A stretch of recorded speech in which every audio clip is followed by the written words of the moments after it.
Well, hi folks. This module is about work, the problems of work, and I kind of led up to that in the last module. You know, it seems like these modules kind of fit together like this, and I really kind of like that actually, is that one kind of predicts the next. And what I wanted to talk to you about on this one is that issues with parental work.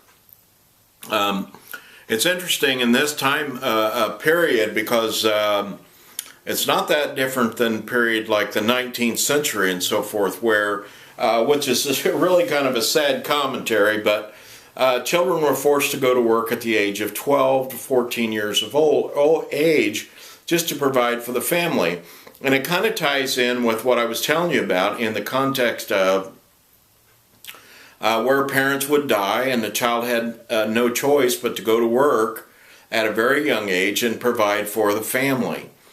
So the oldest son would oftentimes quit school, go off to work at a very young age, maybe as a coal miner.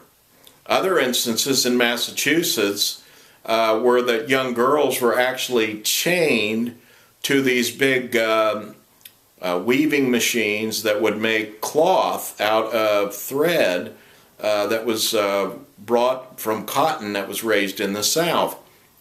And of course, if we look at the South, then we've got whole instances of whole families in the fields picking cotton, even in times of slavery, but even after slavery, where children would have been so much better off in school in all three of these examples, but instead they're forced to work.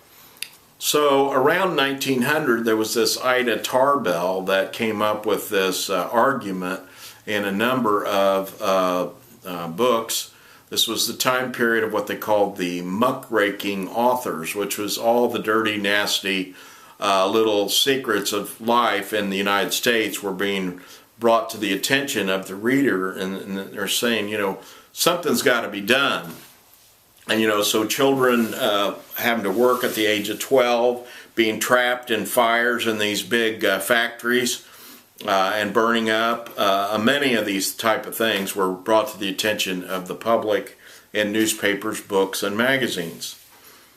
And also then, if we look at the situation today, much like that time, they have what they call robber barons, which were really, really rich people like the Rockefellers and many other families, Carnegies and a number of other names. And today we have a similar thing. We have the Bill Gates, and we have a number of these other people, what they call the richest 1%, that pay very little in taxes in relation to their overall income.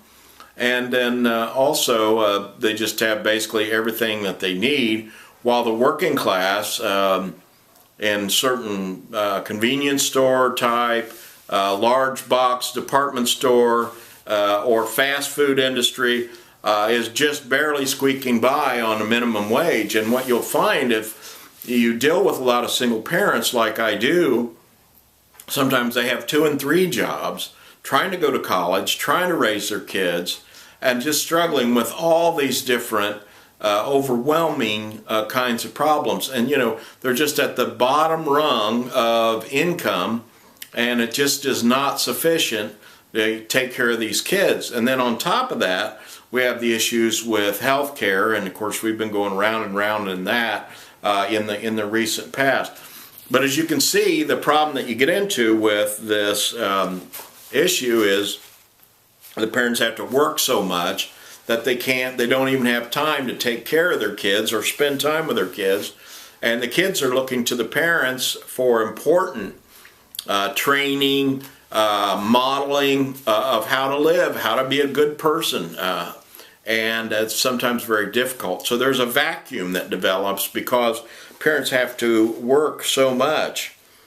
So basically what ends up happening is we have this issue that we've talked about some already, the latchkey problem. Latchkey is like a house key that, like an 8-year-old child has their own house key to get in the house because they know they're going to get home before mama gets home. Child gets off school at 3, is home by 3:15. Mother doesn't get home from work till 5:15. And so there's this gap of 2 hours in there, and the child has to occupy the time. Now me, when I was a kid, I watched Three Stooges. That's what I did every afternoon. I ate toast and watched Three Stooges.